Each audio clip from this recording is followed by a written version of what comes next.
Hi friends, Bangala ಕೊಲ್ಲಿಯಲ್ಲಿ ವಾಯುಭಾರ ಕುಸಿತದ ಹಿನ್ನೆಲೆಯಲ್ಲಿ ಇದರ ಪ್ರಭಾವವಾಗಿ ಇಂದು ಮತ್ತು ನಾಳೆ ಬೆಂಗಳೂರು ಸೇರಿದಂತೆ ಈ 12ಕ್ಕೂ ಹೆಚ್ಚು ಜಿಲ್ಲೆಗಳಲ್ಲಿ ಗುಡುಗು ಸಹಿತ ಭಾರೀ ಮಳೆ ಸುರಿಯಲಿದೆ ಎಂದು ಹವಾಮಾನ ಇಲಾಖೆ ಮುನ್ಸೂಚನೆ ವರದಿ ನೀಡಿದೆ.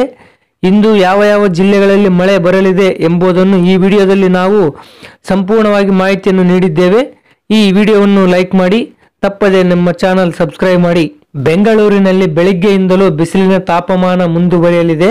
ಸಂಜೆ ವೇಳೆಗೆ ಮೋಡ ಕವಿದ ವಾತಾವರಣ ನಿರ್ಮಾಣವಾಗಲಿದ್ದು, ರಾತ್ರಿ ವೇಳೆಗೆ ಮಳೆರಾಯ ಆರ್ಭಟಿಸಲಿದ್ದಾನೆ. ಅಲ್ಲದೆ ಇನ್ನು 2 ದಿನಗಳ ಕಾಲ ನಗರದಲ್ಲಿ ಮಳೆಯಾಗಲಿದೆ ಎಂದು ಮುನ್ಸೂಚನೆ ವರದಿ ನೀಡಿದೆ.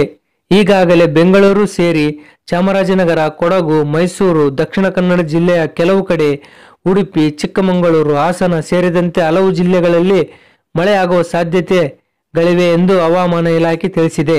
ಕರ್ನಾಟಕದ ಉತ್ತರ ಒಳನಾಡಿನ ಗದಗ, ಹಾವೇರಿ ಜಿಲ್ಲೆಗಳಲ್ಲಿ ಕೆಲವು ಕಡೆಗಳಲ್ಲಿ ಮಾತ್ರ ಮಳೆ ಸುರಿಯಲಿದೆ. ಉಳಿದಂತೆ ಬಾಗಲಕೋಟೆ, ಬೆಳಗಾವಿ, ಬೀದರ್, ಧಾರವಾಡ, ಕಲಬುರಗಿ, ಕೊಪ್ಪಳ, ರಾಯಚೂರು, ವಿಜಯಪುರ, ಯಾದಗಿರಿ ಜಿಲ್ಲೆಗಳಲ್ಲಿ ಒಣವೇ ಇರಲಿದ್ದು, ಕೆಲವು ಕಡೆ ಮೋಡ ಕವಿದ ವಾತಾವರಣ ನಿರ್ಮಾಣವಾಗಲಿದೆ. ಈ ಜಿಲ್ಲೆಗಳಲ್ಲಿ ಗಾಳಿಯ ವೇಗ ಪ್ರತಿ ಗಂಟೆಗೆ 40ರಿಂದ 50 ಕಿಲೋಮೀಟರ್ ವೇಗದಲ್ಲಿ ಬೀಸಲಿದೆ. ಉತ್ತರ ಕನ್ನಡ, ಹಾಸನ, ಮಂಡ್ಯ, ದಾವಣಗೆರೆ ಜಿಲ್ಲೆಯ ಕೆಲವು ಭಾಗಗಳಲ್ಲಿ ಸಾಧಾರಣವಾಗಿ ಮಳೆಯಾಗಲಿದೆ.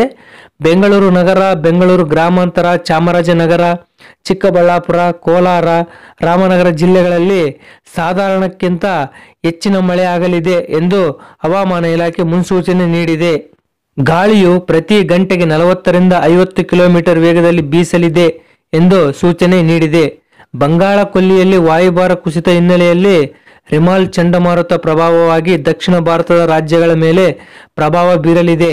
ಅದರಲ್ಲೂ ತಮಿಳುನಾಡು, ಕೇರಳ ಮೇಲೆ ಭಾರೀ ಪರಿಣಾಮ ಬೀರಲಿದೆ. ಇನ್ನು ಕರ್ನಾಟಕ ಮಾತ್ರವಲ್ಲದೆ ಮೇಘಾಲಯ, ಸಿಕ್ಕಿಂ, ನಾಗಾಲ್ಯಾಂಡ್, ಅಸ್ಸಾಂ, ಅರುಣಾಚಲ ಪ್ರದೇಶ, ಉತ್ತರಾಖಂಡ್, ಮಣಿಪುರ ಮತ್ತು ಮಿಜೋರಾಂನಲ್ಲಿ ಸಾಧಾರಣ ಮಳೆಯಾಗಲಿದೆ ಎಂದು ಹವಾಮಾನ ಇಲಾಖೆ ಮುನ್ಸೂಚನೆ ವರದಿ ನೀಡಿದೆ.